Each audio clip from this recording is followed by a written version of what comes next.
Magandang araw mga bata, ako nga pala si Binibining Arjen, ang iyong guro sa aralin na ito. Bago tayong magsimula, tayo muna ay manalangin. Sa ngalan ng Ama, ng Anak, ng Espiritu Santo. Amen. Panginoon, salamat po sa panibagong araw na ito upang kami ay matuto. Buksan niyo po ang aming isipan upang lubos na maintindihan ang aming mga aralin. Bigyan niyo din po ang aming mga guro, mga magulang, at mga kamag-aral ng lakas ng katawan at isipan na mas higit namin kailangan sa araw-araw sa panahong ito. Sa ngalan ng Ama, ng Anak, ng Espiritu Santo. Amen.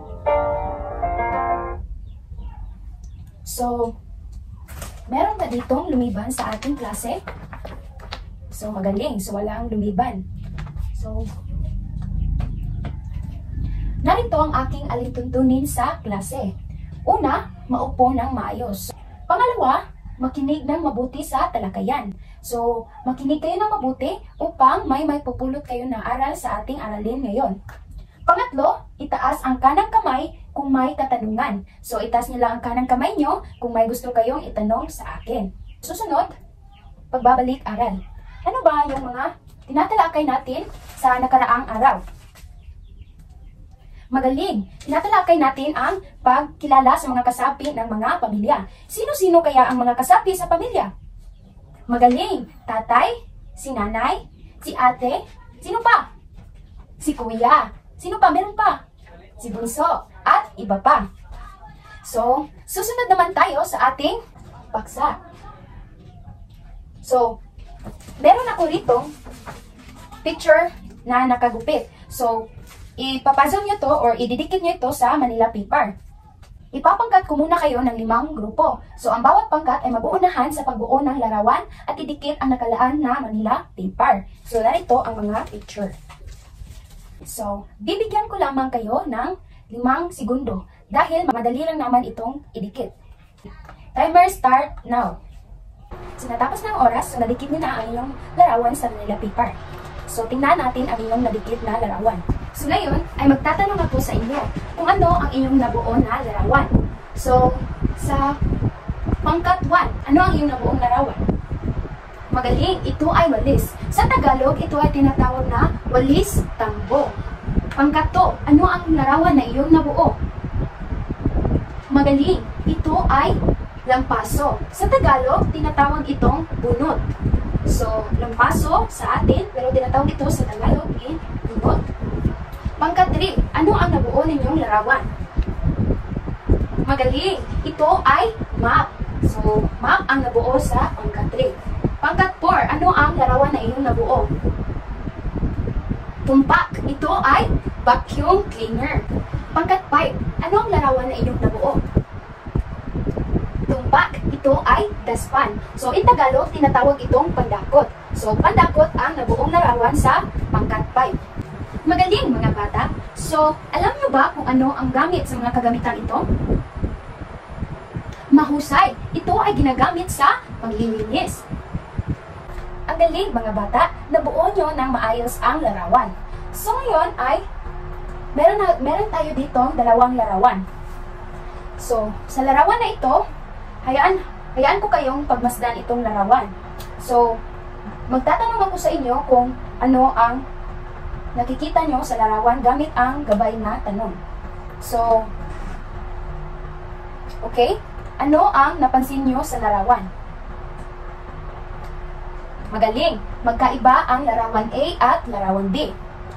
Ano ang pagkakaiba sa dalawang larawan na ipinapakita? Ano kaya ang pinagkakaiba? Tumpak. Ito ay nagkakaiba sa pamagitan ng larawan A ay madumi at ang larawan B ay malinis. So, pangatlong tanong. Ano ang pwede nating gawin sa larawan A para maging larawan B? Ano kaya ang pwede nating gawin? Tama! Lilinisin natin ito para maging larawan B. Pang-4. Ano-ano ang mga kagamitan ang pwede nating gamitin? Tama, walis. Ano pa? Bunot o lampaso. So, susunod ay magtatalakay tayo ng mga kagamitan sa paglilinis ng bahay at bakuran. So, ano kaya ang mga kagamitan sa paglilinis ng bahay at bakuran? So, ano kaya itong larawan na ito? Tumpak. Ito ay walis tingting. So, walis tingting. Ano kaya ang gamit ng walis tingting? Okay, malalaman natin yan. So, ginagamit sa pagwawalis ng magaspang na sahig at sa bakuran. So, ang walis tingting ay ginagamit ito sa bakuran o pwede rin sa magagaspang na sahig. So, ang walis tingting yung ginagamit sa magagaspang na sahig. At susunod, ang walis tambo. So, ano kaya ang gamit ng walis tambo? So, ginagamit sa pagwawalis ng sahig na makinis. So, ang walis tambo ay ginagamit sa sahig na makinis. So, halimbawa dyan, yung mga tiles, yung mga makinis na, yung mga semento sa ating bahay, yung makuha natin yung mga dumi sa sahig. Susunod naman ang basahang tuyo. Ano kaya ang gamit ng basahang tuyo? Ginagamit sa pagtatanggal ng alikabok. So, ang basahang tuyo, ginagamit ito sa pagtatanggal ng alikabok. Gaya ng ating bubong, di ba? May alikabok doon. Tapos, nililinisan natin ito ng basahang tuyo. So, susunod ang mop. Ano kaya ang gamit ng isang mop? So, ginagamit ito sa pamumunas ng sahig. So, ang mop ay ginagamit sa pamumunas ng sahig.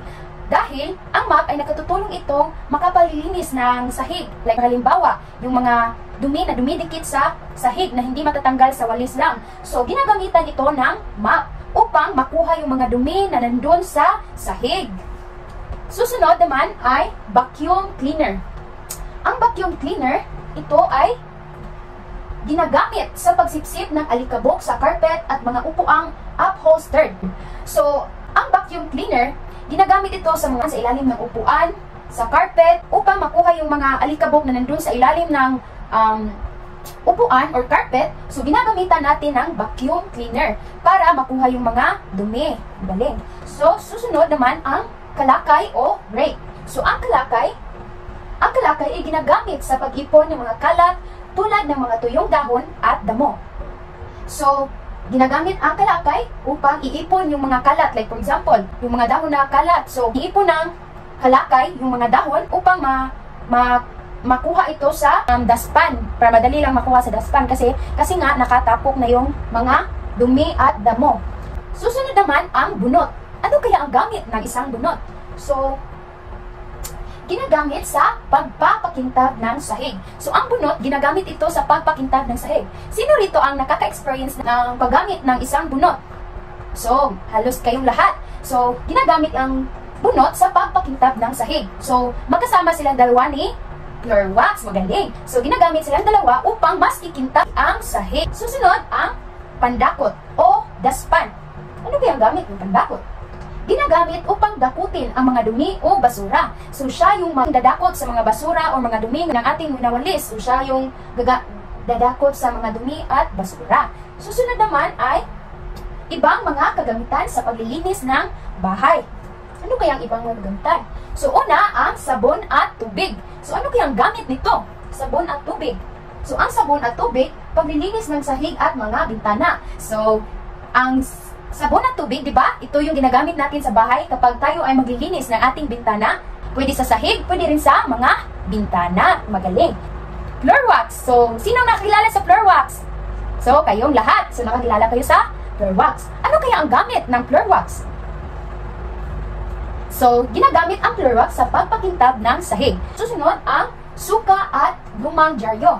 Ano nga ba ang gamit ng suka at lumang dyaryo? Ginagamit sa paglilinis ng salamin at bintana. So, pwede rin palang gamitin natin ang suka at lumang dyaryo sa paglilinis ng ating salamin at sa ating bintana. So, nakatutulong pala yung lumang dyaryo. So, yung mga lumang dyaryo pwede rin para natin i-recycle para gawing panglilinis ng salamin at bintana. Magaling. Susunod, ang bleach. Ano kaya ang gamit ng bleach? Okay, tingnan natin. Ito ay pang-alis ng mancha sa lababo at inidoro. So, di ba, ito yung ginagamit natin kapag tayo ay maglilinis sa ating inidoro. Di ba? So, yun lang. So, meron pa ba kayong mga katanungan base sa ating tinatalakay kanina? So, wala. So, ngayon, ako ang magtatanong sa inyo. Base sa ating ipinapakita ng mga larawan at mga gamit, meron pa bang mga gamit na hindi natin na-mention na ginagamit natin sa paglilinis ng bahay at bakuran? Tama, ginagamit natin yung mga brush. Gamit din yan ang brush. Ginagamit natin yan sa, pwedeng sa ating lababo. Lababo, di ba? Ginagamitan natin ng brush para makuha yung mga dumi roon na hindi makukuha sa bleach lamang. Kinakailangan din gamitin ng brush. Magaling. Ano pa? Meron pa bang ibang mga kagamitan na ginagamit nyo sa inyong bahay? Okay, susunod ay paglalahat. So, magtatanong ako sa inyo gamit ang nagabay na tanong. Ano ang kahalagahan ng pagkakaroon ng wastong kaalaman sa kagamitan sa paglilinis ng tahanan at bakuran? Magaling! Nakakatipid ito ng oras. Ang pangalawang tanong, ano ang may dudulot sa pagsusunod sa wastong paraan ng paglilinis sa tahanan? Ano kaya ang may dudulot? Tumpak, mas maiwasan ang aksidente at mas ligtas. Magaling! Pangatlo, paano mapapanatiling malinis ang inyong bahay at bakuran? Tama, magtakda ng schedule para sa paglilinis. So, ang pang-apat, ano kaya ang pang-apat? Ano-ano ang kabutihang may dudulot ng malinis na kapaligiran? Okay? Nakaiiwas ito ng sakit. Magaling! So, ngayon, meron ako ditong kahon. So, sa kahon na ito, naglalaman ito ng mga salita. So, bawat salita ay sasabihin kung saan ito ginagamit at ipaliwanag kung paano ito gagamitin. Okay, unang salita. Tuyong basahan. So, ano ang gamit ng tuyong basahan at ipaliwanag kung saan ito gagamitin? Tumpa. Ginagamit ito sa pagtanggal ng alikabok. At saan kaya ito pwede natin gamitin? Magaling. Ginagamit natin ito sa paglilinis ng bintana. Susunod na salita ay kalakay or rake. Ano kaya ang gamit nito? Magaling. Ginagamit ito sa pagtitipon ng mga damo at basura. So, saan kaya natin ito gagamitin? Magaling. Sa labas ng bahay or sa bakuran. Susunod ang floor wax at bunot. So, ano kaya ang gamit ito at saan kaya ito ginagamit? Magaling. Ang floor wax at bunot ay ginagamit pang pakintab ng sahig. So, ginagamit siya ito sa loob ng bahay. Panghuli na salita, walis at mop. Ano kaya ang gamit na ito at saan kaya ito ginagamit? Tama. Ginagamit ito sa pangpamunas ng sahig. Saan kaya ito pwedeng gamitin? Magaling. Sa loob ng bahay. Sa susunod, pagtataya. So meron ako ditong bond paper. So, nakalagay dito ang mga tanong na inyong sasagutan. So, nakalagay dito sa unang word na pangalan. So, ilagay nyo dito ang inyong pangalan. Sunod, petsa. So, ilagay nyo kung kailan ay anong araw ngayon, petsa or date. Susunod ay test 1. Isulat sa patlang kung anong kagamitan ang itinutukoy ng pangungusap sa bawat bilang. So dito sa patlang, isulat nyo dito kung anong kagamitan ang tinutukoy sa pangungusap. So, sa test 2, tukuyin ang wastong paglilinis na inilarawan sa mga sumusunod. Isulat ang sagot sa inyong sagutang papel. So, ilagay nyo dito sa blank or patlang kung ano ang inilarawan kung ano ang tinutukoy sa larawan. So, ilagay nyo rito kung ano ang ginagawa sa larawan. Tapos yung sagot ay ipapasa nyo sa akin. So, narito ang pagkatapos yung sagutan ng inyong papel or inyong bond paper ay ipapasa nyo sa akin. Pagkatapos ay bibigyan ko kayo ng inyong takdang aralin. Okay. Ngayon, natapos nyo na ang inyong pagtataya. Ngayon ay ibibigay ko sa inyo ang inyong takdang aralin. So, ang inyong takdang aralin ay sa inyong tahanan, ano-ano ang mga gawaing paglilinis na ginagawa araw-araw, lingguhan at paminsan-minsan. Magtala ng 5 at isulat sa inyong kwaderno. So, isulat ninyo ito sa inyong kwaderno. So, sa unang kahon, nakalagay rito ang paglilinis na ginagawa araw-araw. So, pangalawang kahon ay ang paglilinis na ginagawa paminsan-minsan. So, ang pangatlong kahon, nakalagay rito paglilinis na ginagawa ng lingguhan. So, at doon lang nagtatapos ang ating aralin. So, paalam at maraming salamat.